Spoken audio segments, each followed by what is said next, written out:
Hello everyone, कैसे हैं आप सब। I hope you will be good.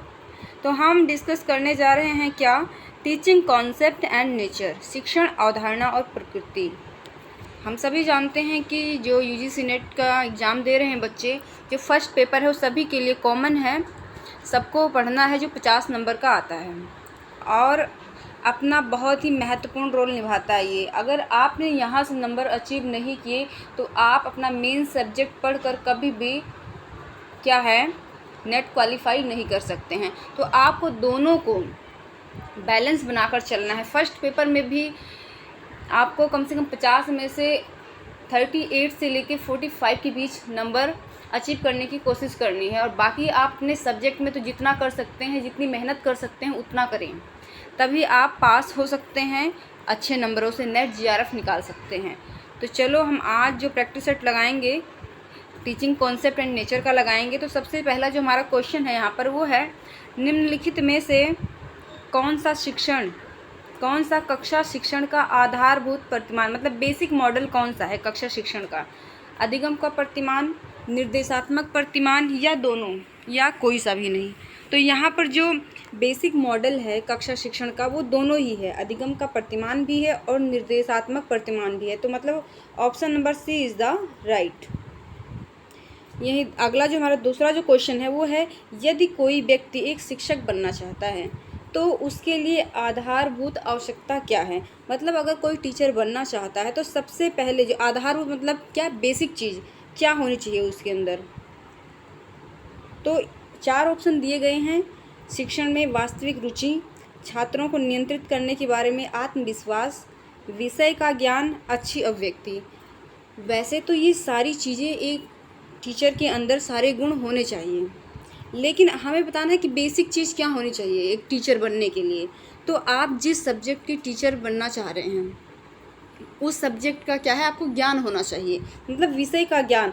यहाँ पर जो हमारा है option number C is the right, C वाला राइट हो जाएगा कि हमें जिस भी हम सब्जेक्ट के टीचर बनेंगे अगर उस सब्जेक्ट का ज्ञान नहीं रहेगा तो कोई मतलब नहीं रहेगा, अगर अदर क्वालिटी हैं भी तो सबसे पहले आप जिसके टीचर बनने जा रहे हैं उस पर आपकी कमांड अच्छी होनी चाहिए, आपको डीप नॉलेज होनी चाहिए उस सब्जेक्ट की। आई होप कि समझ गए होंगे। इसके अलावा अगर हम देखें तो टीचर के अंदर क्वालिटी बहुत सारी होनी चाहिए। कभी भी बच्चों को डिमोटिवेट नहीं करना चाहिए। या एक बच्चा, आपकी क्लास में 2 बच्चे हैं, एक इंटेलिजेंट है थोड़ा सा, अगर आईक्यू की बात करें, एक का आईक्यू लेवल थोड़ा सा अच्छा है और थोड़ा एक दूसरे का कम है। वो बच्चा जल्दी सीख जाता है जिसका आईक्यू लेवल अच्छा है, और जिसका आईक्यू लेवल थोड़ा कम है वो थोड़ा लेट सीखता है। तो हमें वहाँ पे डीमोटिवेट नहीं करना है उसको कि ये कर सकता है तुम बिल्कुल कुछ नहीं कर सकते। हमें क्या, उस बच्चे को थोड़ा सा और टाइम एक्स्ट्रा निकाल कर देना है, अगर और समझाना है उसको, ये बोलना है, मोटिवेट करना है कि आप भी कर सकते हो, आपके अंदर भी वो क्वालिटी है। तो मतलब एक टीचर का जो काम होता है वो हमेशा क्या है, मोटिवेट करना होता है बच्चों को। बच्चों को कभी भी 2 बच्चों को लेकर कंपेयर नहीं करना चाहिए। कभी भी उनकी जो स्थिति है, वो आर्थिक स्थिति हो, सामाजिक स्थिति हो, उनको लेकर कभी भी क्या है,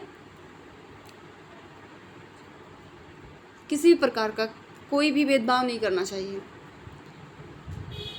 तो टीचर के अंदर हर एक क्वालिटी होनी चाहिए। मतलब टीचर क्या है, हमेशा क्या है, पॉजिटिव थॉट के साथ ही बच्चों को क्या करेगा, मोटिवेट करेगा। कभी भी उसके माइंड में नेगेटिव चीज़ नहीं आनी चाहिए कि ये चीज़ नहीं कर सकते, ये सब्जेक्ट टफ है, आप मत लो, आप नहीं कर सकते। हमेशा एक टीचर का जो रोल होता है वो, पेरेंट्स से भी अगर बात करें, पेरेंट्स और टीचर को हम कंपेयर करने लगें तो बच्चे जो हैं अगर किसी की बात को महत्व देते हैं तो टीचर की बात को देते हैं। तो इसलिए टीचर को कभी भी भेदभाव नहीं करना चाहिए बच्चों के बीच में। आई होप समझ गए होंगे। अगला क्वेश्चन जो हमारा यहाँ पर क्वेश्चन नंबर 3, निम्नलिखित कथनों में से कौन सा सत्य नहीं है, मतलब कौन सा सही नहीं है। तो शिक्षण सिर्फ एक कला है, शिक्षकों को केवल प्रशिक्षित किया जा सकता है, शिक्षक सदैव पैदाइशी होते हैं, उपरोक्त सभी सत्य नहीं है। तो जो डी वाला है हमारा यहाँ पर, ये राइट होगा। यहाँ पे सभी जो हैं वो राइट नहीं हैं। और एक चीज़ और आप समझ लीजिए, जब भी कोई चीज़ सिर्फ, सदैव, केवल, सिर्फ इन वर्ड्स का यूज हो जाए तो आप समझ लें कि वो नेगेटिव या नेगेटिविटी की तरफ हमें लेके जा रहा है, नकारात्मक ऊर्जा दे रहा है। तो कभी भी ऐसे जो ऑप्शन होते हैं हमारे वो राइट नहीं होते हैं। 1% कहीं राइट हो सकता है, लेकिन मोस्टली 99% वो गलत ही होगा। तो यहाँ पर आप देखें, शिक्षण सिर्फ एक कला है। शिक्षक को केवल प्रशिक्षित किया जा सकता है। शिक्षक सदैव पैदाइशी होते हैं, ऐसा होता है? नहीं होता है। तो यहाँ पर जो होगा, मतलब उपरोक्त सभी सत्य नहीं है, मतलब कोई भी यहाँ पर सही नहीं है, सारे ही गलत हैं। अगला जो क्वेश्चन है, निम्नलिखित में से शिक्षक में सबसे वांछित कौशल कौन सा है? मतलब स्किल, सबसे इम्पोर्टेंट स्किल कौन सी होती है शिक्षक के अंदर या होनी चाहिए? तो यहाँ पर ऑप्शन देख लो, ऑप्शन के अकॉर्डिंग ही हमें सॉल्व करना है। तो शिक्षक द्वारा कही गई बात का छात्र की समझ में आना, बिल्कुल सही बात है। निर्धारित पाठ्यक्रम पूरा करवाना, ये भी शिक्षक का काम है कि उसको सही टाइम पर, उसका जब तक एग्ज़ाम हो, कोशिश करनी चाहिए कि सारा सिलेबस कवर कराया जा सके। क्योंकि जो एग्ज़ाम होते हैं उसमें ये तो आएगा नहीं कि शिक्षक ने सिलेबस कंप्लीट नहीं कर पाया है, नहीं करवा पाया है, तो वहाँ से ना पूछा जाए। तो क्वेश्चन कहीं से भी पूछा जा सकता है, तो ये भी ड्यूटी होती है। शिक्षण के समय छात्रों को मानसिक रूप से शिथिलकृत रखना, मतलब रिलैक्स रखना, यानी प्रेशर बना दो उनकी माइंड पे, याद करना है, पढ़ाई करनी है, या डंडे मारना शुरू कर दो, पनिश करना उनको शुरू कर दो, ऐसा नहीं है। उनको क्या है, बहुत ही रिलैक्स, फ्लेक्सिबल होके पढ़ाना है। डी है, कक्षा की गतिविधियों के बारे में उच्च अधिकारियों को सूचित करना है। बहुत सारे जो डाटा होते हैं, प्रलेख वगैरह होते हैं, उनके बारे में हमें सूचित भी करना पड़ता है, तो ये भी रोल होता है टीचर का। तो यहाँ पर लेकिन हमें वो बताना है कि जो वांछित कौशल है, जो मेन स्किल है, वो क्या होनी चाहिए। तो एक टीचर की जो मेन स्किल है वो है कि वो जो पढ़ा रहा है वो बच्चों को समझा पा रहा है या नहीं, और उसका समझाया हुआ बच्चों को समझ आ रहा है या नहीं, ये बड़ी बात होती है। तो यहाँ पे शिक्षक द्वारा कही गई बात का छात्र की समझ में आना, तो ऑप्शन नंबर जो ए है यहाँ पर हमारा राइट हो जाएगा। हमें जो मेन है ना उस पर फोकस करना, मेन चीज़ क्या होनी चाहिए, मेन स्किल क्या होनी चाहिए टीचर के अंदर। टीचर बनना चाहता है तो उसके अंदर कौन सा गुण होना चाहिए मेन। हम क्या है, क्वेश्चन को देखकर, पढ़कर और ऑप्शन के अकॉर्डिंग ही क्या टिक मार्क करते हैं। अब यहाँ पर है क्वेश्चन नंबर 5, सूची फर्स्ट सूची सेकंड को सम्मिलित कीजिए। एक साइड दिया है शिक्षण का स्तर, teaching level, level of teaching, दूसरा मुख्य प्रस्तावक जिन्होंने इसके बारे में बताया है। तो यहाँ पर है पहला स्मृति स्तर, लेवल ऑफ मेमोरी, इसके बारे में कौन बात करता है, हर्बर्ट स्पेंसर। तो ये इसके साथ मैच करेगा, हर्बर्ट स्पेंसर पहला जो पहले के साथ। और ग्रहण शक्ति स्तर ये मॉरिसन, तो ये दूसरे के साथ। विचारशील स्तर हंट, मतलब तीनों ही यहाँ पर सही हैं, मैच किए गए हैं, पहला पहले के साथ, दूसरा दूसरे के साथ, तीसरा तीसरे के साथ। और हर्बर्ट स्पेंसर जो हैं, जब ये मेमोरी के ऊपर इन्होंने बात की है, लेवल ऑफ मेमोरी के ऊपर, तो बता देते हैं क्या है, 3 स्टेज होती हैं टीचिंग के लिए। 1 मिनट, क्या हो गया ये, नहीं क्या हो गया,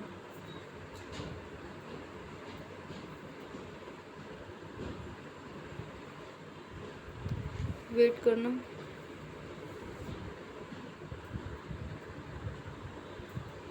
हाँ,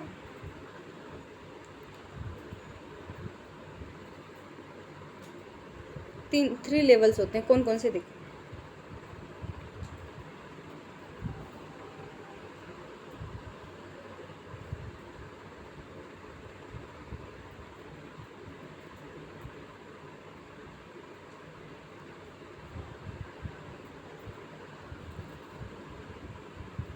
एक मिनट उल्टा बन गया ये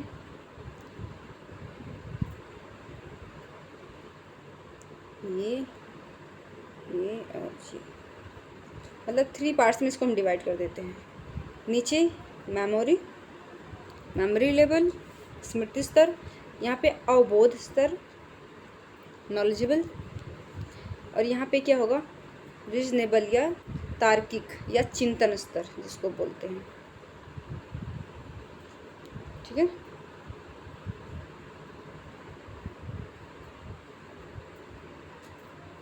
मेमोरी, नॉलेजेबल और तर्क, चिंतन। तो मेमोरी में क्या होता है, जब बच्चा छोटा होता है वो क्या सारी चीज़ क्या है रटने की कोशिश करता है और रट कर ही याद करता है, वो समझता नहीं है, तो उसको मेमोरी स्तर बोलते हैं। अवबोधन स्तर मतलब वो रटने के साथ साथ उसको समझता भी है, समझ कर रटता है। कि जैसे कि एग्जाम्पल, छोटा बच्चा होगा तो क्या करेगा कि जैसे कि हम गणतंत्र दिवस मना रहे हैं, स्वतंत्रता दिवस मना रहे हैं, तो उसका सिर्फ एक ही मतलब है, उसने रट्टर लगा लिया इस दिन लड्डू मिलेंगे, बस ठीक है। ये नहीं पता लड्डू क्यों मिलेंगे, क्यों मनाया जाता है। लेकिन यहाँ पर जाके अवबोधन स्तर पर वो समझने लगता है कि ये मनाया क्यों जा रहा है। जब चिंतन स्तर पर पहुँचता है वो, तो उसमें तार्किक क्षमता का भी विकास हो जाता है। मतलब सारी चीज़ें उसको समझ आने लगती हैं, कैसे कैसे क्या हुआ।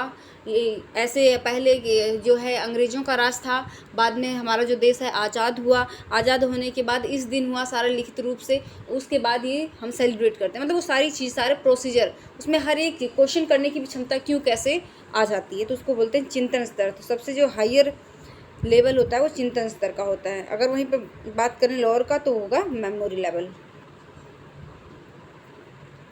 अब अगला क्वेश्चन है क्वेश्चन नंबर 6। निम्नलिखित में से कौन सा शिक्षण के विभिन्न स्तरों का सही क्रम है? स्मृति स्तर, बोध स्तर, चिंतनशील स्तर। देखो यहाँ पर आ गया है, पकड़ लिया होगा आपने। तो अब सारे ऑप्शन दिए गए हैं, अब इसको हमें सीक्वेंस में लगाना है। तो सबसे पहले क्या होता है, स्मृति स्तर जिसमें हम रट्टा लगाते हैं, बोध स्तर फिर हम समझ कर करने लगते हैं, चिंतनशील स्तर फिर क्यों कैसे क्या हुआ, सारे तार्किक क्षमता जो विकसित हो जाती है हमारी, समझ के साथ तार्किक क्षमता का भी विकास होना। तो यहाँ पर जो ए है वो हमारा राइट हो जाएगा। Option number A is the right. Question number 7। निम्नलिखित में से कौन सा शिक्षण अधिगम प्रक्रिया टीचिंग लर्निंग प्रोसेस में स्वतंत्र चर है? क्वेश्चन को ध्यान से पढ़ना है। यहाँ पर टीचिंग लर्निंग, शिक्षण अधिगम प्रक्रिया मतलब टीचर की बात हो रही है, शिक्षण जो पढ़ाएगा तो शिक्षक होगा। यहाँ पर स्वतंत्र कौन है? शिक्षक, शिक्षार्थी, संस्थान, माता पिता। तो शिक्षक होगा डेफिनेटली। तो option number A is the right. अब अगला क्वेश्चन है क्वेश्चन नंबर 8। निम्नलिखित में से कौन सी विधि प्रत्येक शिक्षक द्वारा प्रयोग करनी चाहिए? विश्लेषणात्मक, संश्लेषणात्मक मतलब एनालिटिकल एंड सिंथेटिक, या संश्लेषणात्मक, विश्लेषणात्मक, या फिर केवल विश्लेषणात्मक या केवल संश्लेषणात्मक। तो केवल वाले जब भी आपको ऑप्शन में दिख जाए तो सबसे पहले उसको क्रॉस कर देना। 2 ऑप्शन बच गए हमारे पास, विश्लेषणात्मक, संश्लेषणात्मक। विश्लेषणात्मक में हम क्या करते हैं, चीज़ों को तोड़ तोड़ के पढ़ते हैं ना, जैसे लाइक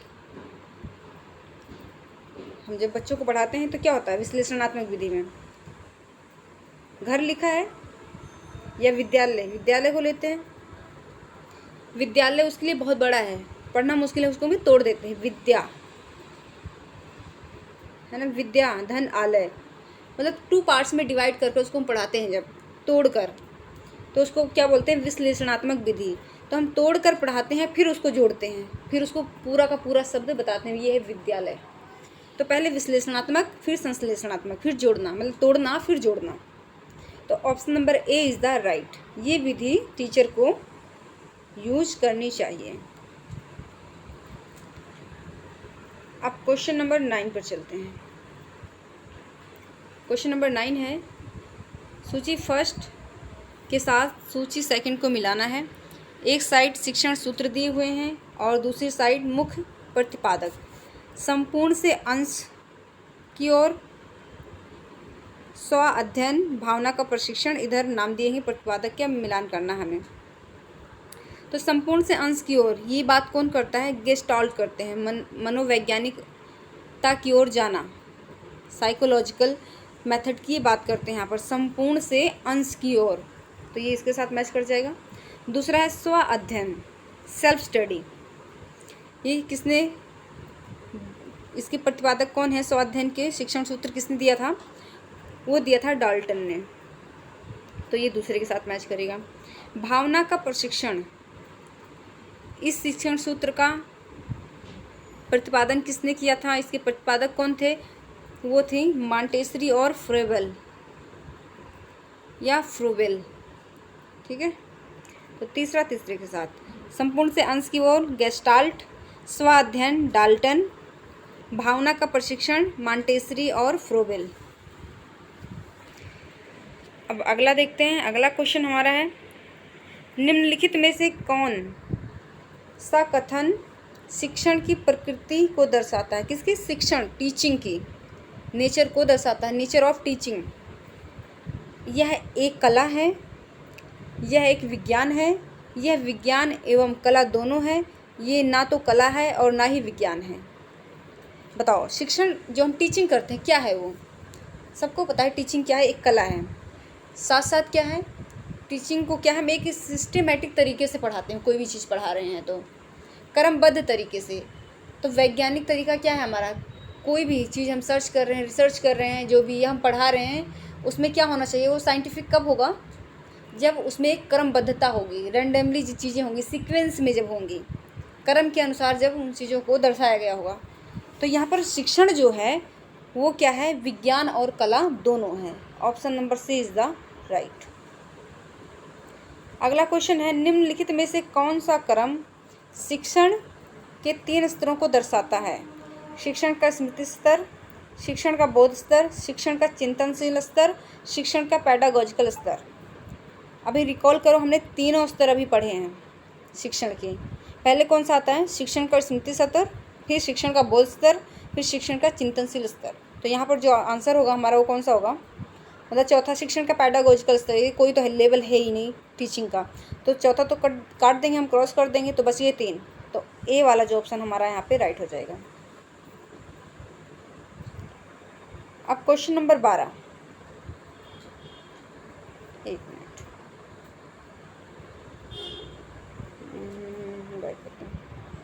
क्वेश्चन नंबर 12 है, निम्नलिखित में से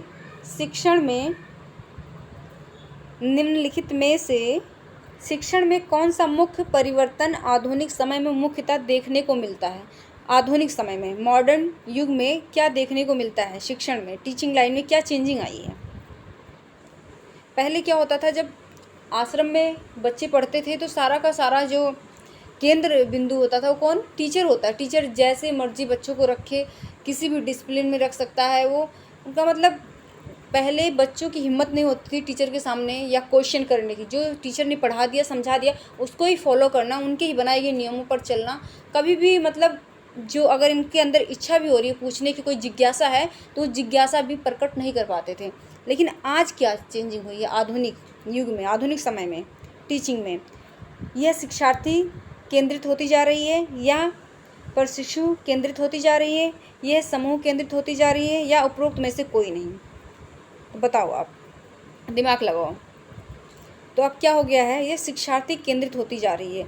अब सेंटर किसको मान लिया है? बच्चे को सेंटर मानकर ही क्या है टीचर पढ़ाता है, बच्चे को ही सेंटर मानता है। बच्चे के इर्द गिर्द ही क्या है सारी चीज़ें घूमती हैं। अब टीचर खुद अपनी मर्जी से नहीं पढ़ा सकता है, जो मन करे जैसे। अब बच्चे स्वतंत्र हैं, बल्कि ये देखना है कि बच्चों को ध्यान में रखते, बच्चा किस लेवल का है उसको ध्यान में रखते हुए सेंटर मानकर टीचर पढ़ाता है। तो ये क्या है, आज की जो शिक्षा है आधुनिक समय की जो शिक्षण विधि है वो क्या है, किस पर केंद्रित है? शिक्षार्थी पर केंद्रित है। तो यहाँ पर राइट होगा हमारा वो कौन सा होगा? Option number A is the right. अब अगला क्वेश्चन देखते हैं, क्वेश्चन नंबर 13। जब शिक्षार्थी आत्मनिर्देशित, सेल्फ डायरेक्टेड मतलब होता है तो ऐसी स्थिति को दर्शाने के लिए निम्न में से कौन से शब्द का प्रयोग किया जाता है? पेडागॉजिकल या एंड्रागॉजिकल या दूरस्थ शिक्षा, या उपरोक्त में से कोई नहीं? अगर सेल्फ मोटिवेटेड होता है, खुद ही अपने रास्ते बनाता है, वो खुद ही चुनाव करता है, तो क्या है उसके अंदर, मतलब किस शब्द का प्रयोग करेंगे उसके लिए? जो आत्मनिर्देशित हो, सेल्फ डायरेक्टेड हो जो बच्चा, उसके लिए यूज करते हैं एंड्रागॉजिकल। एंड्रा का मतलब आंतरिक, अंतः ना, खुद स्वतः ही वो क्या है मोटिवेट है उस चीज़ को करने के लिए, तो इसके लिए यूज होता है एंड्रागॉजिकल।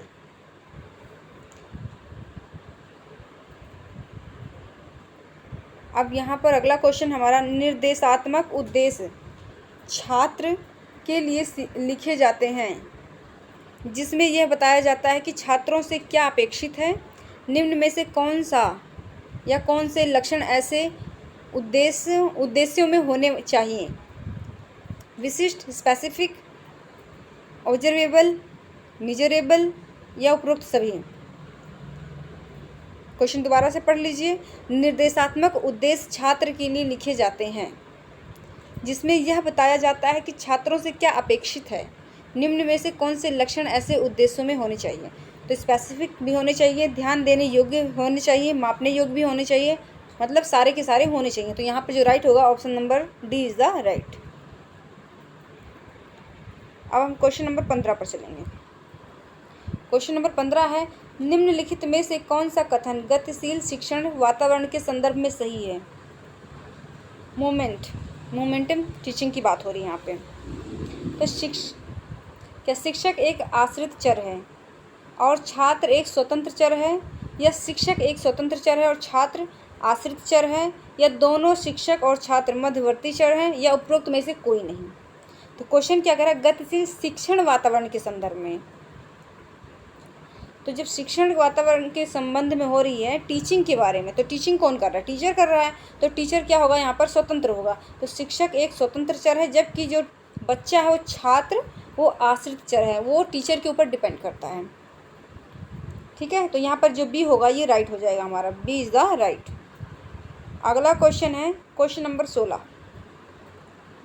निम्नलिखित शिक्षण स्तर में कौन सा स्तर कक्षा के पर्याप्त वातावरण के लिए खुला और स्वतंत्र होना आवश्यक है। स्मृति स्तर, बोध स्तर, चिंतनशील स्तर। मतलब पर्याप्त वातावरण के खुला और स्वतंत्र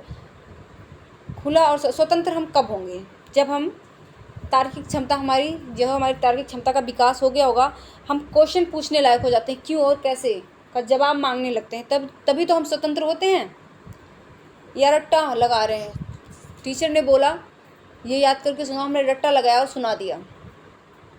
बताइए, तो स्वतंत्र कब होंगे, जब हम खुलकर सोचने समझने लगेंगे, तर्क करने लगेंगे, उस चीज़ को समझने लगेंगे क्यों कैसे हुआ, तभी तो क्या हम खुलेंगे और स्वतंत्र होंगे। तो ये होगा चिंतनशील स्तर, जो सी होगा हमारा यहाँ पर राइट होगा, option number C is the right. पाठ्यक्रम शब्द का क्या अर्थ है। पहला है एक शैक्षणिक संस्था के द्वारा अध्ययन के विषय में पेशकश। दूसरा है शैक्षणिक संस्थानों के द्वारा निर्धारित लक्ष्यों को प्राप्त करने हेतु सीखने और अन्य अनुभवों का आयोजन करना। सी कहता है विभिन्न विषयों में निर्धारित पाठ्यक्रम, व्यवहारिक पाठ्यक्रम और परियोजना शोध प्रबंध। चौथा है शिक्षा के स्तर को अर्हता प्राप्त करने के लिए सिद्धांत और व्यवहारिक पाठ्यक्रम को पूरा करना। तो पाठ्यक्रम शब्द का क्या अर्थ है, दो चीज़ें आप देखते होंगे जब भी पढ़ते हैं, एक कैरिकुलम है ना, हिंदी में पाठ्यक्रम, और पाठ्यचर्या, दो चीज़ें पढ़ते हैं ना हम। पाठ्यक्रम ये रहा, एक दूसरा जो पाठ्यचर्या।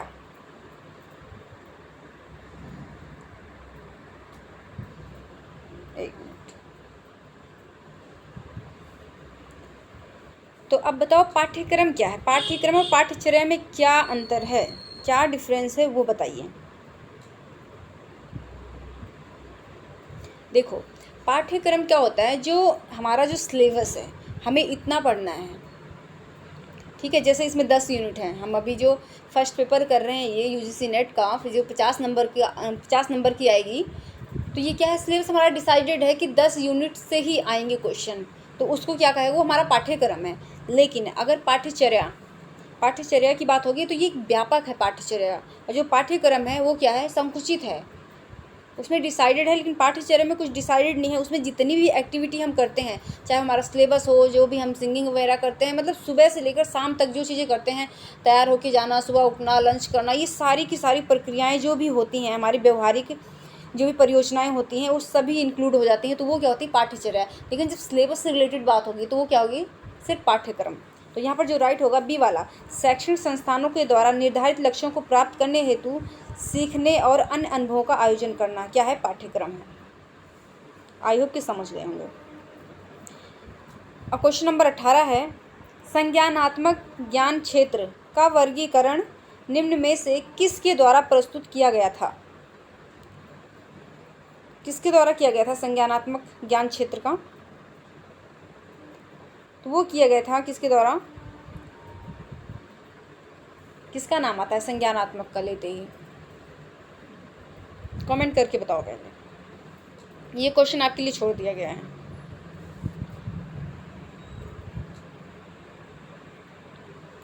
अब यहाँ पर जो अगला है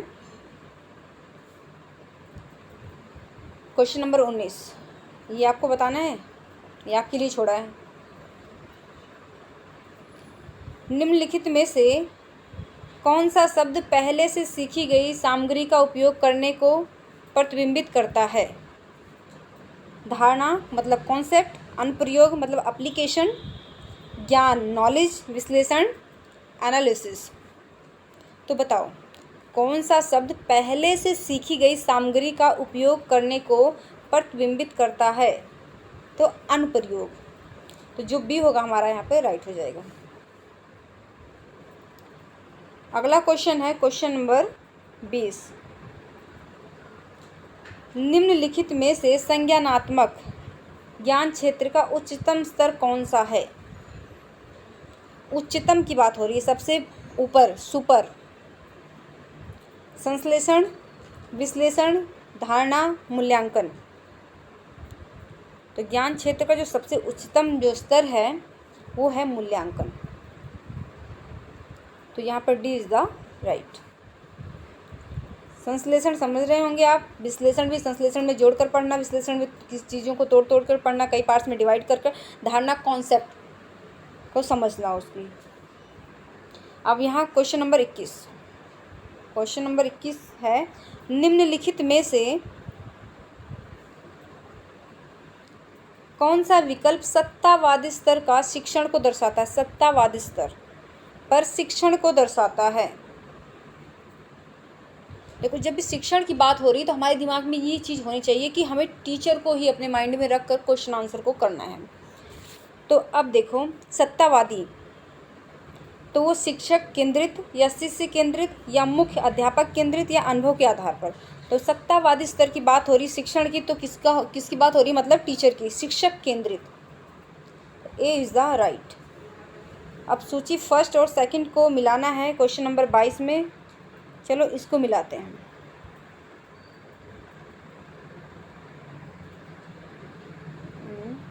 हाँ, ये देखो क्रिया करके सीखना मतलब लर्निंग बाय डूइंग, और दूसरा है पर्यावरण के माध्यम से शिक्षा, तीसरा है सत्य, सौंदर्य और भलाई की अनुभूति, चौथा है ये दुनिया जिस रूप में अब और वहाँ है, यहाँ है। तो क्रिया करके सीखना, अब इसमें देखो आप, ये कौन करता है क्रिया करके सीखने के ऊपर बात? कौन से दर्शन में? प्रकृतिवाद, आदर्शवाद, व्यवहारवाद या यथार्थवाद? मतलब नेचुरलिज्म, आइडियलिज्म, पैरामेट्रिज्म या रियलिज्म या रियलिज्म। जो पहला है क्रिया करके सीखना, ये किसके साथ जाएगा? व्यवहारवाद। जब हम कुछ व्यवहार करेंगे, कुछ क्रिएटिविटी करेंगे तभी तो करके सीखेंगे, ये इसके साथ मैच करता है। पर्यावरण के माध्यम से शिक्षा, तो पर्यावरण मतलब नेचर के साथ, तो प्रकृतिवाद, ये फर्स्ट के साथ चला जाएगा। अब क्या रह गया? सत्य, सौंदर्य और भलाई की अनुभूति, क्या है ये? आइडियलिज्म है, आदर्शवादी, नैतिकता की बात हो रही है, तो यहाँ पर ये दूसरे के साथ मैच कर जाएगा। तीसरा क्या रहेगा? यह दुनिया जिस रूप में अब वह और यहाँ है, ये यथार्थवाद, रियलिज्म। आई होप समझ गए होंगे, बस थोड़ा सा दिमाग लगाना है, कर पाएंगे आप।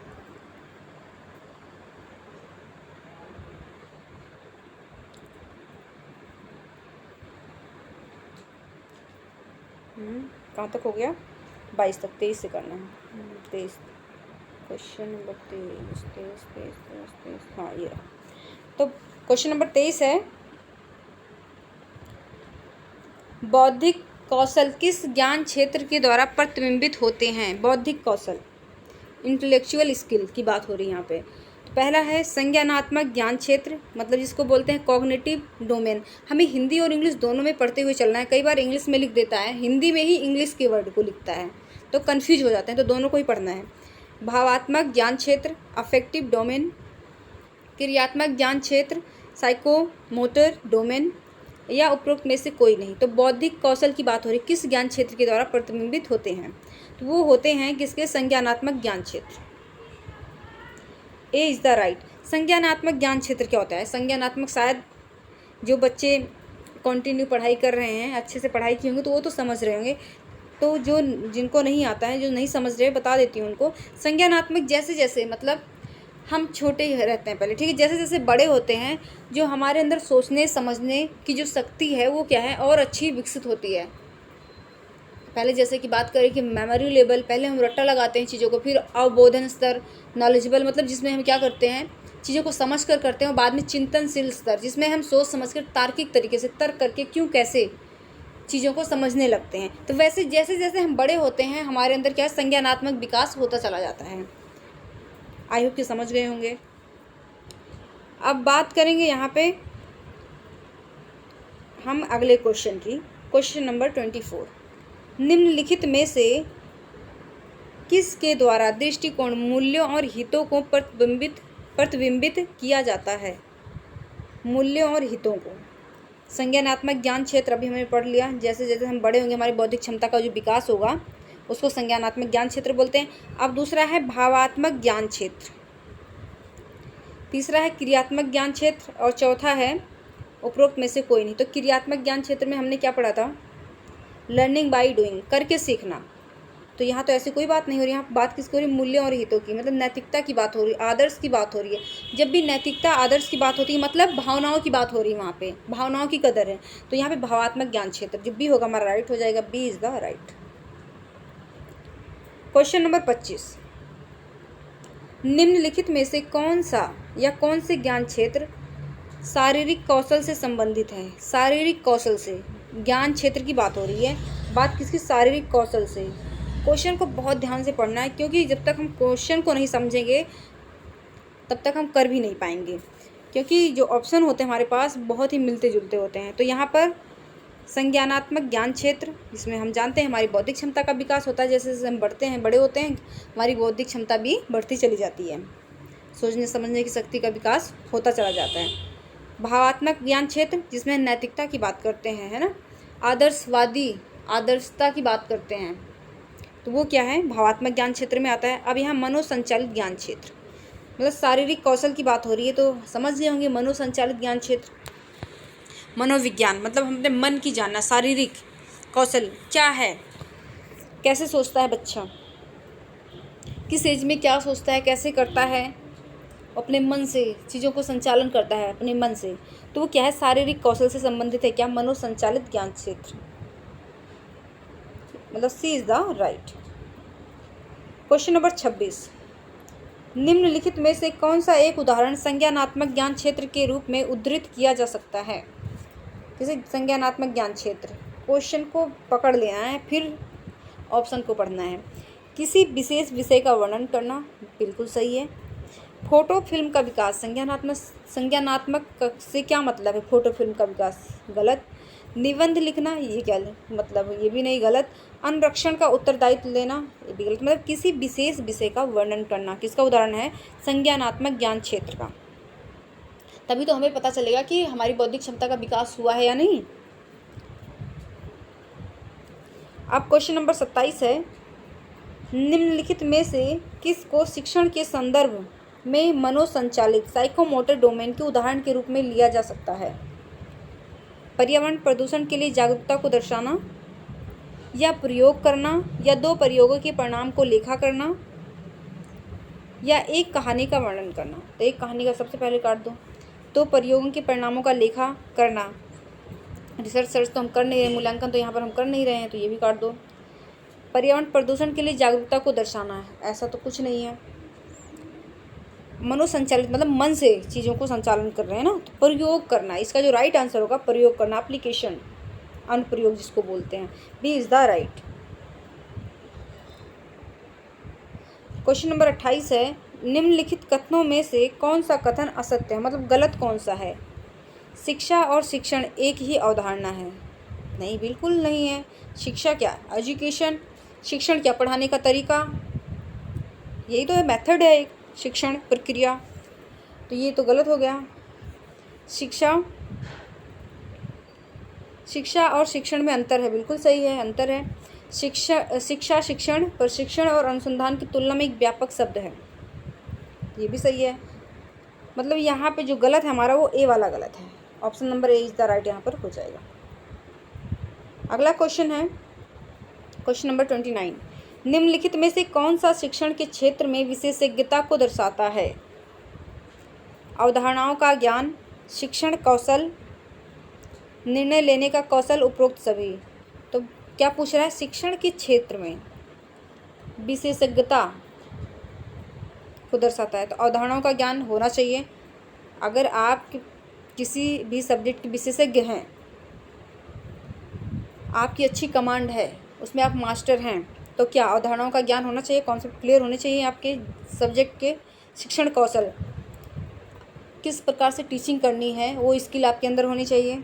समझाने का तरीका बच्चों को, कि जो है कि मतलब सरल से सरल शब्दों में आप उनको समझा सको, कम से कम शब्दों में। निर्णय लेने का कौशल, ये भी होना चाहिए। तो मतलब सभी के सभी यहाँ पर होने चाहिए एक विशेषज्ञ के अंदर, सारे सही हो जाएंगे। मतलब option number D is the right. अब क्वेश्चन नंबर 30, निम्न में से किस प्रकार का व्यक्तित्व शिक्षण के दृष्टिकोण से सबसे अधिक अनुपयुक्त है, जो सही नहीं है। जो एक कठोर अनुशासक है, देखो ये तो होना ही नहीं चाहिए। कठोरता तो कहीं भी नहीं होनी चाहिए।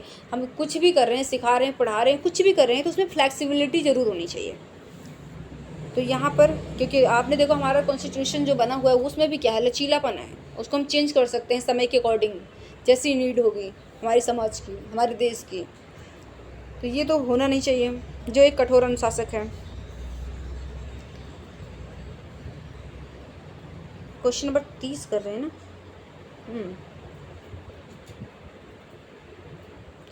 दूसरा है, जो अपने विषय को अच्छी तरह से जानता है। ठीक है।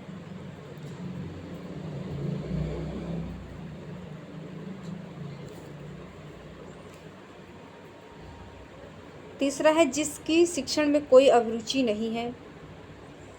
देखो आप अगर टीचर बनने जा रहे हैं तो आपको टीचिंग में तो भाई देखो अभिरुचि दिखानी पड़ेगी, इंटरेस्ट दिखाना पड़ेगा, नहीं तो आप कहाँ के टीचर, कैसे टीचर। तो हमें पूछा भी अनुपयुक्त कौन सा है यहाँ पे, तो यही है सी वाला। देखो यहाँ पे ये क्वेश्चन 2 ऑप्शन यहाँ पे दिए गए हैं, ये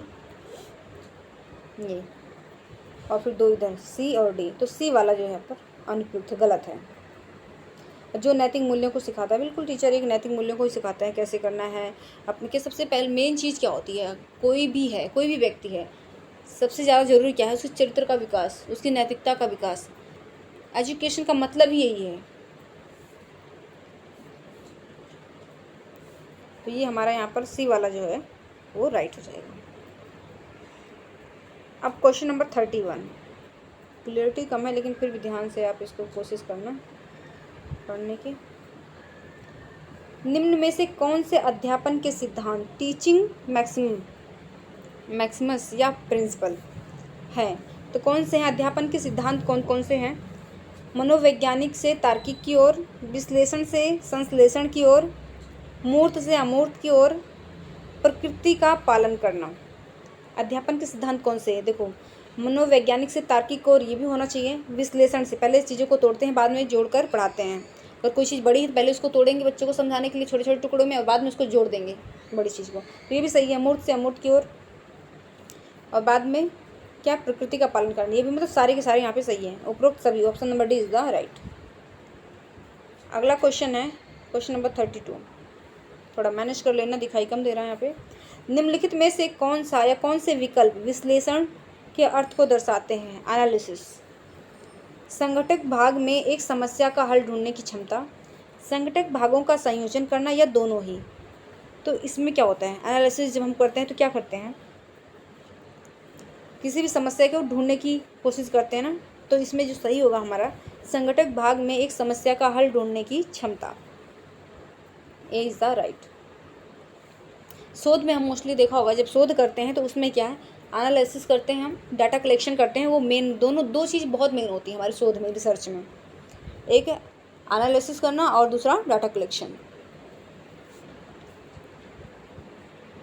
क्वेश्चन नंबर 33, निम्नलिखित में से कौन सा शब्द कक्षा शिक्षण में विषय वस्तु को सरल ढंग से प्रस्तुत करने के नियमों के लिए प्रयुक्त किया जाता है? शिक्षण विधि, शिक्षण सिद्धांत, शिक्षक तकनीक, शिक्षक रणनीति। तो सरल ढंग से, देखो क्वेश्चन को ध्यान से पढ़ना है। कक्षा शिक्षण में विषय वस्तु को सरल ढंग से प्रस्तुत करने के नियम। पढ़ाने का तरीका जो होता है हमारा, अलग अलग सबका मेथड होता है पढ़ाने का। कोई किसी मेथड से पढ़ा रहा है, कोई किसी मेथड, अलग अलग हो गए, मूर्त से अमूर्त, अमूर्त से मूर्त, संश्लेषण से विश्लेषण, विश्लेषण संश्लेषण, लाइक मेथड। लेकिन उसको सरल ढंग से प्रस्तुत करना, सरल शब्दों में, आसान से शब्दों में बच्चों को समझ आए, तो वो क्या है, वो आपका प्रिंसिपल है। आपने वो सिद्धांत बनाया है कि बच्चों को कैसे मैं समझा सकता हूँ। तो ये क्या हो गया, शिक्षण सिद्धांत। अगला क्वेश्चन है क्वेश्चन नंबर 34, शिक्षक द्वारा शिक्षण को अधिक प्रभावी बनाने के लिए हम कम विद्यार्थियों वाली कक्षा में निम्नलिखित में से कौन सा विकल्प प्रयोग में लाना चाहिए? जहाँ पे जिस कक्षा में विद्यार्थी कम है, स्टूडेंट कम हैं, तो हमें किस विकल्प का प्रयोग करना चाहिए शिक्षण को प्रभावी करने के लिए, एक इफ़ेक्टिव टीचिंग हो? तो अधिगम संबंधित समस्याओं की पहचान करना बिल्कुल सही है। छात्रों पर व्यक्तिगत ध्यान देना, ये भी राइट है। लेकिन जहाँ ज़्यादा बच्चे होते हैं वहाँ तो हम ध्यान नहीं दे पाते, लेकिन अगर बच्चे कम है हमारी क्लास में तो वहाँ पर तो हम ध्यान दे सकते हैं हर एक बच्चे के ऊपर। सी है, अनुदेशन को छात्रों के बीच की विभिन्नताओं को ध्यान में रखकर बनाना। सही है, मतलब यहाँ पे सारे के सारे जो हैं सही हैं। Option number D is the right. अगला क्वेश्चन है, निम्न में से शिक्षण व्यवसाय के प्रारंभ में सबसे महत्वपूर्ण एकल कारक कौन सा है? किसके संबंध में? शिक्षण व्यवसाय। तो शिक्षक की सराहनीय अकादमिक पृष्ठभूमि, ऐसा कुछ नहीं है। दूसरा, संचार कौशल, ये भी नहीं। तीसरा है, शिक्षक का अपना व्यक्तित्व और क्षमता को कक्षा और छात्रों से संबंधित करना, ये सही है। देखो सारी चीज़ें सही होती हैं, लेकिन हमें टिक मार्क किसको करना है? जो मेन है, जो सबसे सही है, उन सभी में सबसे बेस्ट है, बेस्ट ऑप्शन को हमें चूज करना होता है। तो इसलिए सी वाला सही हो जाएगा। क्वेश्चन नंबर 36, निम्नलिखित में से कौन सा कथन प्रभावी शिक्षण के संदर्भ में सही? प्रभावी टीचिंग कौन सी होगी? इफ़ेक्टिव टीचिंग कौन सी हो सकती है? कक्षा में अनुशासन बनाए रखना, या शिक्षकों की, देखो सारे यहाँ पे सही लग रहे होंगे। कक्षा में अनुशासन बनाए रखना टीचर का एक काम है। भाई देखो, अगर उसकी क्लास में अनुशासन नहीं है तो मतलब टीचर को क्या है, बैलेंस नहीं बना पा रहा, कंट्रोल नहीं कर पा रहा बच्चों को।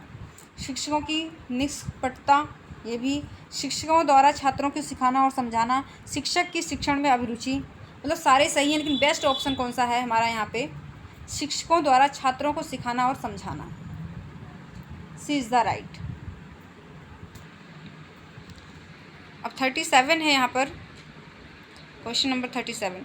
यहाँ पे सूची फर्स्ट और सेकंड को मिलाना है, जहाँ एक साइड दार्शनिक दिए हुए हैं और दूसरी साइड दर्शन। तो टैगोर, विवेकानंद, 37 और कौन सा ऑप्शन है यहाँ पे? 37 महात्मा गांधी और बौद्ध धर्म। अब इसको मिलाना है। अब यहाँ आते हैं,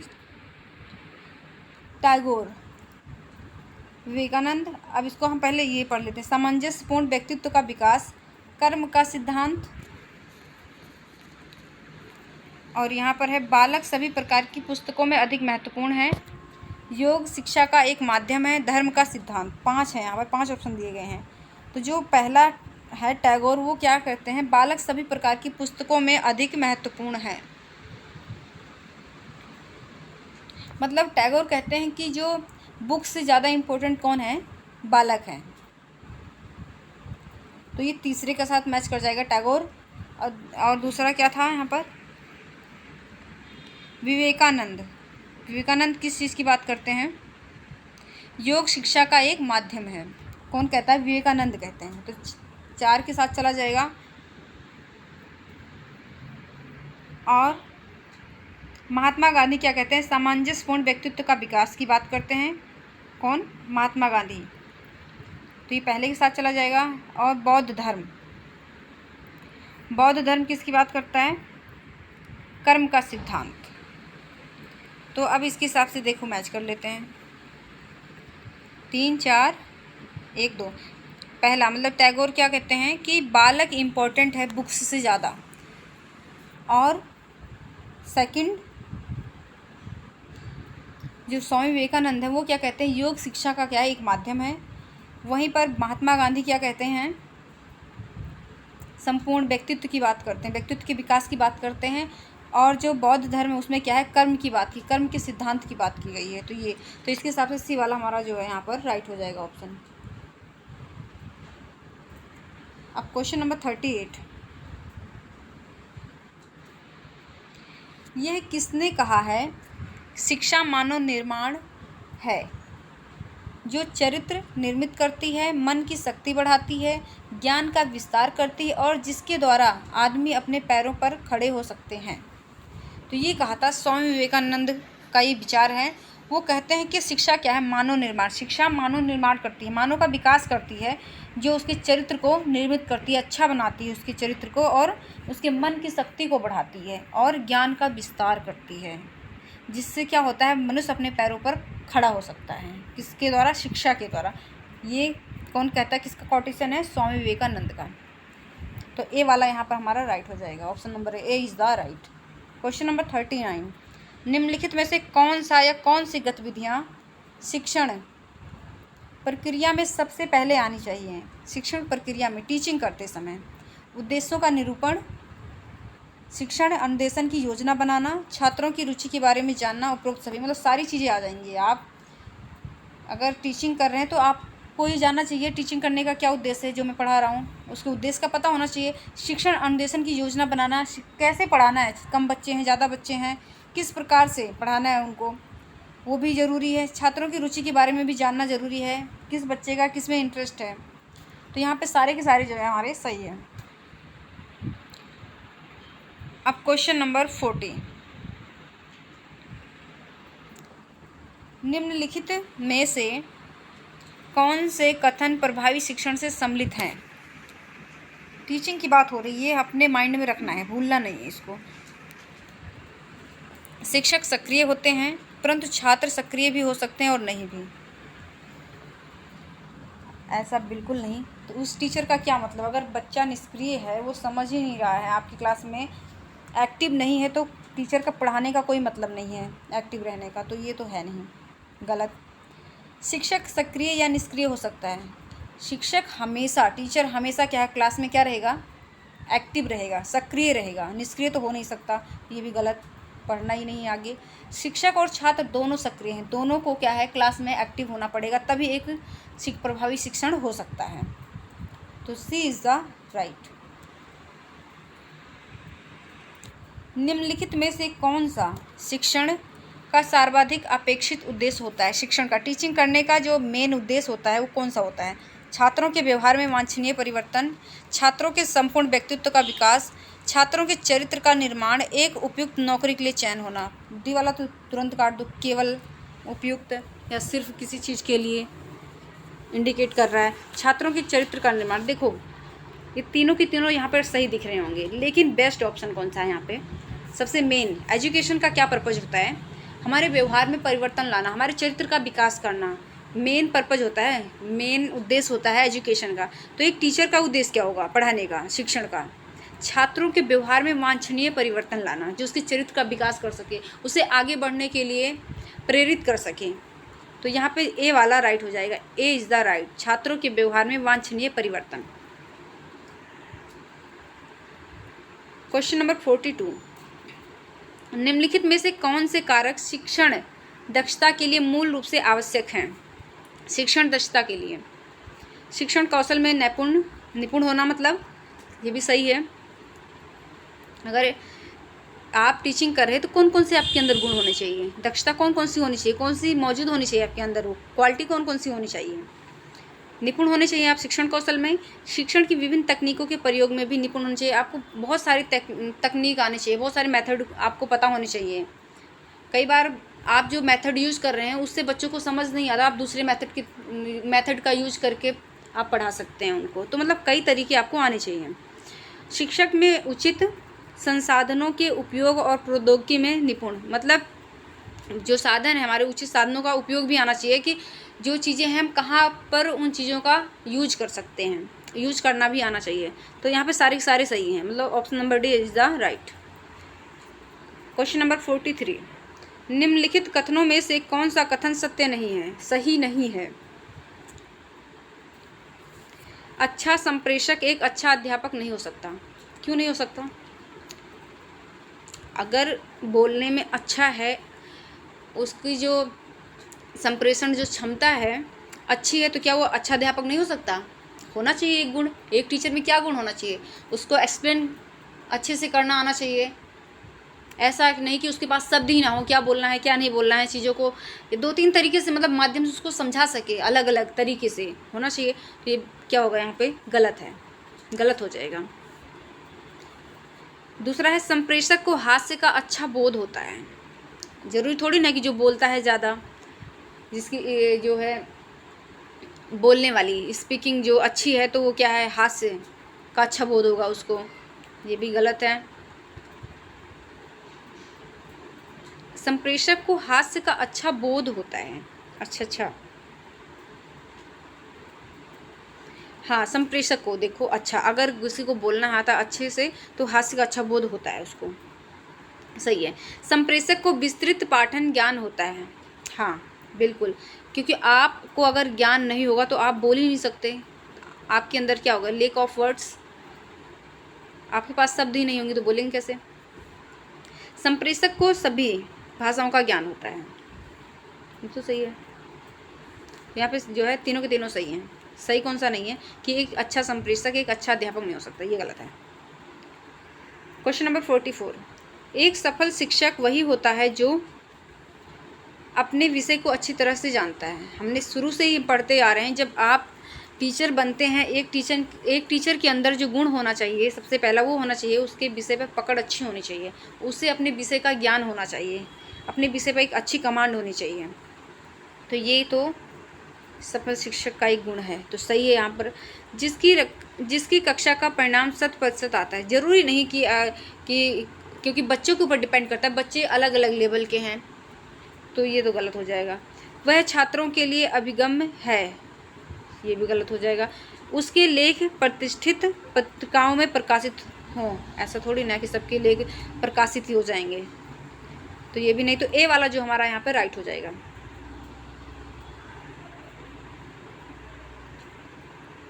क्वेश्चन नंबर 45, यदि एक शिक्षक अपनी आय बढ़ाना चाहता है तो उसे निम्नलिखित में से कौन सा उपाय करना चाहिए?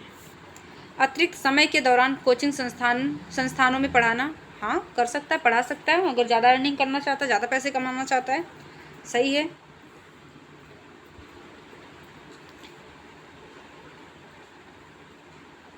या लेकिन सही तो है, बट अगर आप टीचिंग करते हैं इसका भी नियम है कि आप कोचिंग नहीं पढ़ा सकते हैं, है ना। तो प्राइवेट टीचर तो पढ़ा लेते हैं, जो सरकारी हैं उन पे ये लागू नहीं होता है, वो साफ मनाही होती है। क्योंकि अगर ऐसा करेंगे, अगर उनको दे दें परमिशन को पढ़ा सकते हैं, तो वो जो है स्कूल में जो बच्चे हैं उन पर कम ध्यान देंगे, और जहाँ पे ट्यूशन पढ़ा रहे हैं उन बच्चों पर ज़्यादा ध्यान देने लगेंगे। किसकी वजह से? पैसों की वजह से। तो ये तो इसलिए हम यहाँ पे सही नहीं करेंगे, क्योंकि सरकारी यहाँ टीचर, ये हमें नहीं बताया किस टीचर की बात कर रहे हैं, सरकारी टीचर या प्राइवेट टीचर, तो इस ऑप्शन के साथ हम नहीं जाएंगे। आगे पढ़ेंगे। शिक्षण संस्थान में अधिक पारिश्रमिक वाले कार्य करना। अब थोड़ी ना कि पढ़ाने गए हैं और एक्स्ट्रा काम करने लगे, वहाँ के पीएन का भी काम करने लग गए और भी क्यारियाँ बना रहे हैं कुछ भी, तो ऐसा बिल्कुल नहीं है। तो दोनों यहाँ पर गलत हो जाएंगे। तीसरा है शिक्षण के अलावा अन्य संवेदात्मक कार्य से जुड़ना, ये भी नहीं, बल्कि पुस्तकें लिखना। हाँ डी वाला सही होगा। ये कोई भी टीचर, चाहे सरकारी टीचर हो चाहे प्राइवेट टीचर हो, जहाँ पे आप टीचिंग कर रहे हैं किसी भी उसमें, तो आप क्या है, स्वतंत्र हैं। पुस्तक आप बुक्स लिख सकते हैं, एज ए राइटर आप काम कर सकते हैं। तो जो डी वाला है ये राइट हो जाएगा हमारा यहाँ पे। अगला क्वेश्चन है क्वेश्चन नंबर 46। एक प्राचार्य के रूप में आप अपने शिक्षक सहयोगियों को किस कार्य के लिए प्रोत्साहित करेंगे? एक प्राचार्य के रूप में आप अपने शिक्षक सहयोगियों को, मतलब जो प्रिंसिपल हैं, जो डायरेक्टर वगैरह हैं, वो अपने शिक्षक जो टीचर हैं उनको कैसे सपोर्ट करेंगे, कैसे सहयोग करेंगे, उनके कार्य के लिए कैसे मोटिवेट करेंगे? भारत और विदेशों में सेमिनार और सम्मेलनों में भाग लेना। हाँ, क्योंकि अलग अलग जगह आप सेमिनार अटेंड करेंगे तो आपकी जो नॉलेज है वो ज़्यादा है क्या, बढ़ती चली जाएगी। आप में एक कॉन्फिडेंस आता रहेगा, आपको बोलना आ जाएगा हर एक सब्जेक्ट पे, हर एक टॉपिक पे। आप जितना किसी को सुनते हैं तो आपकी क्या स्किल क्या है, ग्रो करती है। जितना आप लिसनिंग करेंगे उतने ही क्या, स्पीकिंग करेंगे। तो सबसे पहले स्पीकिंग करने के लिए क्या होता है, लिसनिंग करनी ज़रूरी है। पहला सही है। विषय के ज्ञान की वृद्धि के लिए पुनश्चर्या पाठ्यक्रम रिफ्रेशर कोर्स में भाग लेना, ये भी सही है। दूसरा भी सही है। दलितों के उत्थान के लिए सामुदायिक सेवा करना, ये भी सही। मतलब सारे के सारे यहाँ पर सही हैं। D is the right.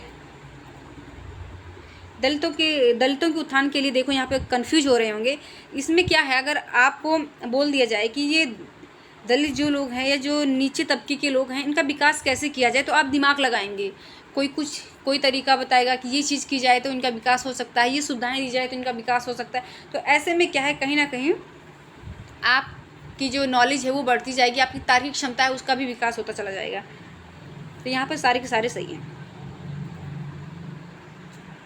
Question number 47।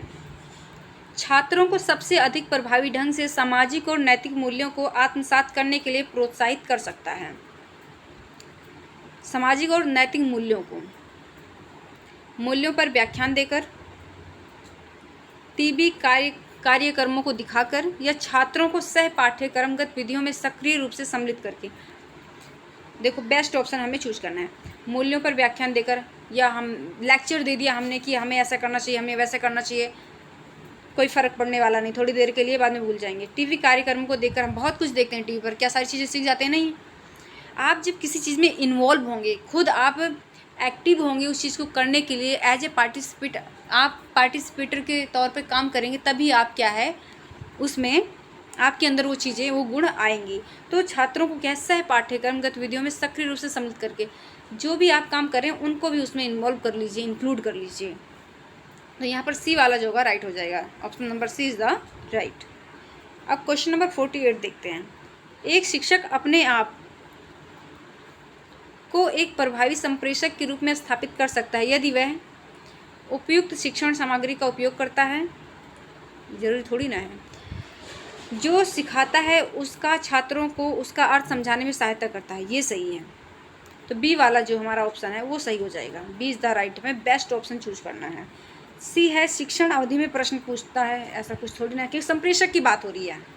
हमें संप्रेषण क्षमता, बोलने की क्षमता, छात्रों को विषय पर पूछे गए प्रश्नों के सही उत्तर, तो सीधा पूछा और उत्तर दे दिया, इसमें हमें दिमाग नहीं लगाना है, किसी अन्य मेथड तरीके को यूज नहीं करना, तो ये भी गलत हो जाएगा। अब यहाँ पर है क्वेश्चन नंबर 49। उच्च शिक्षा के क्षेत्र में शिक्षण का तात्पर्य है, उच्च शिक्षा की बात हो रही है यहाँ पे।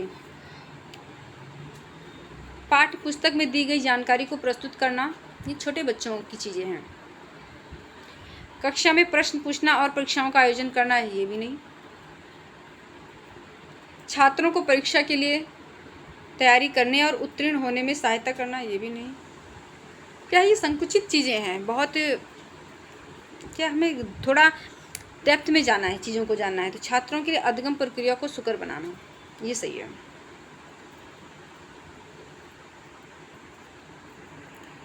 Question number 50। एक शिक्षक शिक्षण प्रक्रिया को अधिक प्रभावी बना सकता है, कैसे? एक टीचर शिक्षण प्रक्रिया को, अपने टीचिंग को कैसे इफ़ेक्टिव बना सकता है?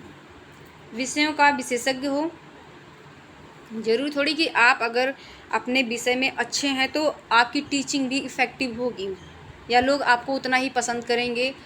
अगर आपको पढ़ाने का तरीका ही नहीं मालूम होगा तो क्या है, तो आपको इफ़ेक्टिव बनाना है। क्वेश्चन पूछ रहा है कि इफ़ेक्टिव कैसे बनाएंगे।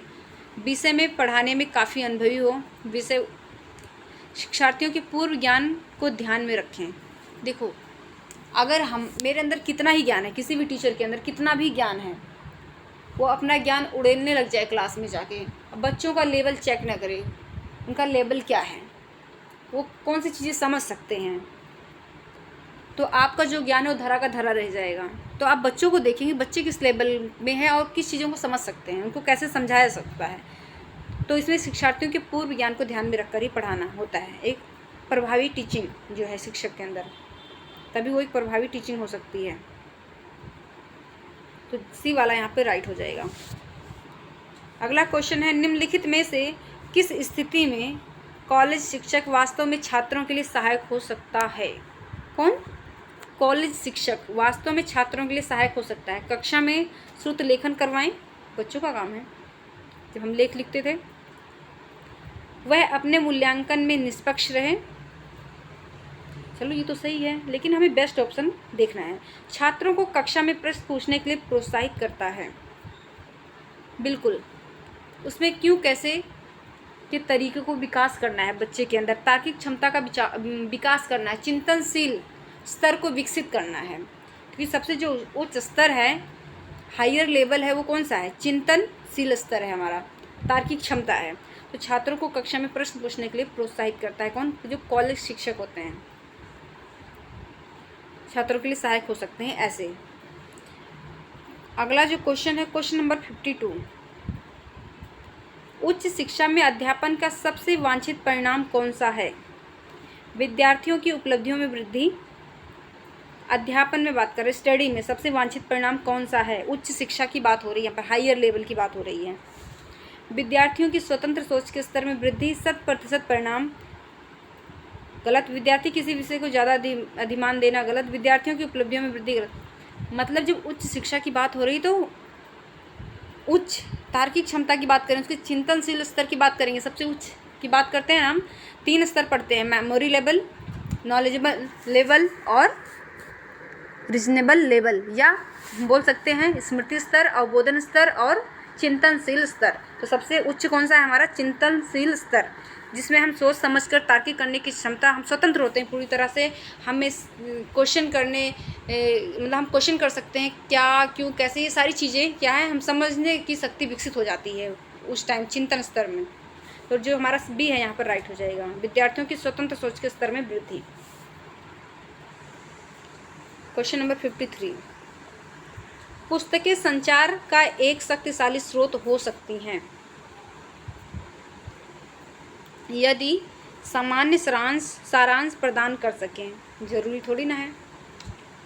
पाठ्य सामग्री दृष्टांत दर्शक है, बिल्कुल सही है। बी वाला जो हमारा यहाँ पर राइट हो जाएगा। माध्यम हिंदी, ये क्या मतलब हुआ? माध्यम तो कोई सा भी हो सकता है। यदि पाठ्य सामग्री को अच्छी छाप, जरूरी कि अच्छी छाप के माध्यम से प्रस्तुत किया जा सकता है, वही शक्तिशाली स्रोत हो सकते हैं। उसमें देखा कि मैटर क्या है, किस चीज़ पे बात की, उसका उद्देश्य क्या है, कितना वो इफ़ेक्टिव है हमारे आज की समाज को ध्यान में रखते हुए, जिस माहौल में हम हैं, जो युग चल रहा है उसके हिसाब से सही है या नहीं। तो पाठ्य सामग्री दृष्टांत दर्शक है, ये सही हो जाएगा, शक्तिशाली स्रोत है ये।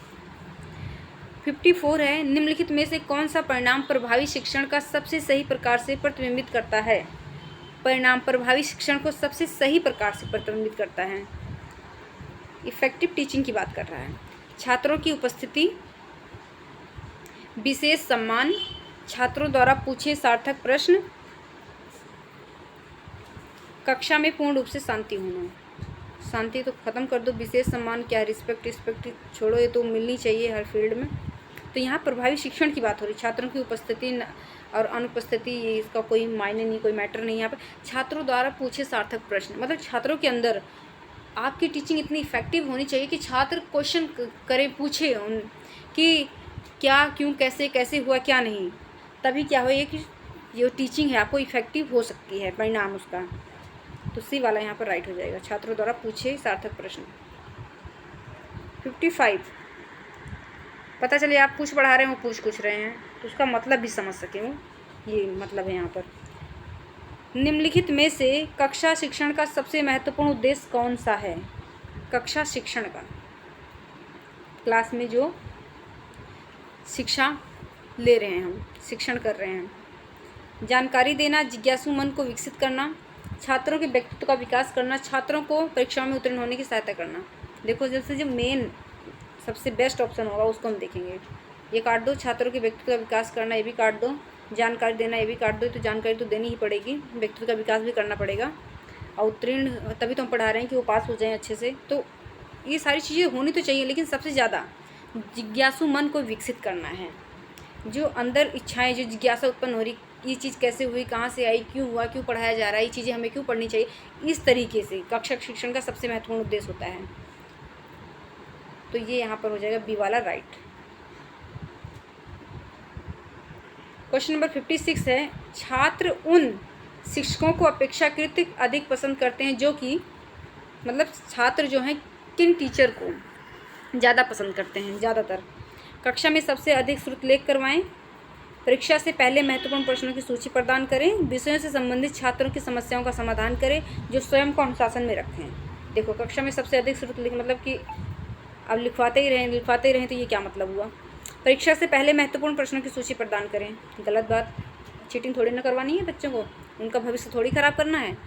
विषयों से संबंधित छात्रों की समस्याओं का समाधान करें, जो भी उनके सब्जेक्ट में जो भी प्रॉब्लम्स आती हैं बच्चों के सामने, उनका क्या है समाधान करे। कौन? टीचर समझाए उनको।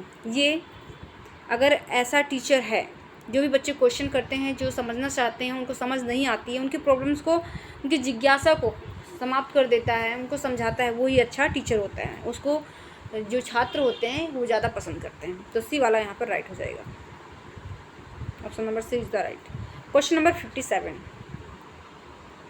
निम्नलिखित में से शिक्षण का मुख्य उद्देश्य कौन सा है? शिक्षण का, पढ़ाने का,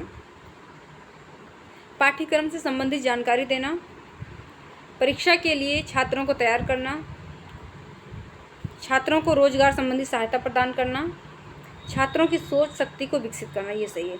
देखो पढ़ाने का मतलब, शिक्षण का उद्देश्य ये नहीं है कि आप पाठ्यक्रम से संबंधित जानकारी देंगे कि क्या क्या है, क्या क्या आपको पढ़ना है, या परीक्षाओं के लिए बस आपको पढ़कर पास हो जाना है रट्टा मार के, ये भी नहीं। छात्रों को या कि आपको बस नौकरी पानी है तो आप रट्टा लगा लें। अभी आपने देखा होगा जब भी टीचर पढ़ाते हैं, अभी जो गवर्नमेंट जॉब की तैयारी कर रहे हैं बच्चे, कहते हैं कि आपको फालतू चीज़ें पढ़ने की क्या ज़रूरत है, इतनी डिटेल में जाने की क्या ज़रूरत है, फटाफट रट्टा मारो, आप पास होना है आपको। तो वो गलत है। आज पास हो जाएंगे, लेकिन आज आपको नौकरी लेनी है, ठीक है, आज आप पास हो जाएंगे, लेकिन आप इंटरव्यू के लिए बैठेंगे तो आपसे ऑब्जेक्टिव टाइप क्वेश्चन नहीं पूछे जाएंगे कि आप रट्टा लगा के आएँ। आपसे डिटेल में व्यवहारिक ज्ञान पूछा जाएगा आपसे। आप जब पढ़ाने जाएंगे वहाँ पर बच्चों को, तो वहाँ पे ऑब्जेक्टिव टाइप क्वेश्चन को रट्टा नहीं लगवाएंगे। अब उनको आपको अच्छे से कॉन्सेप्ट को ध्यान में रखते हुए बताना है, आप पूरी अवधारणा आपको वहाँ पे प्रकट करनी है। आप यहाँ पास हो जाएंगे, लेकिन वहाँ कैसे पास होंगे? आप टीचर बनने जा रहे हैं, बताइए। तो आपको क्या है, जो पढ़ाने का जो मतलब होता है, शिक्षण का जो उद्देश्य होता है, वो तो छात्रों की सोच शक्ति को विकसित करना होता है, उनके व्यवहार का क्या विकास करना होता है, अच्छे नैतिकता का विकास करना होता है। तो 57 में डी हमारा जो है राइट हो जाएगा, option number D is the right. Question number 58 है, उच्च शिक्षा में एक शिक्षक की क्या भूमिका होती है?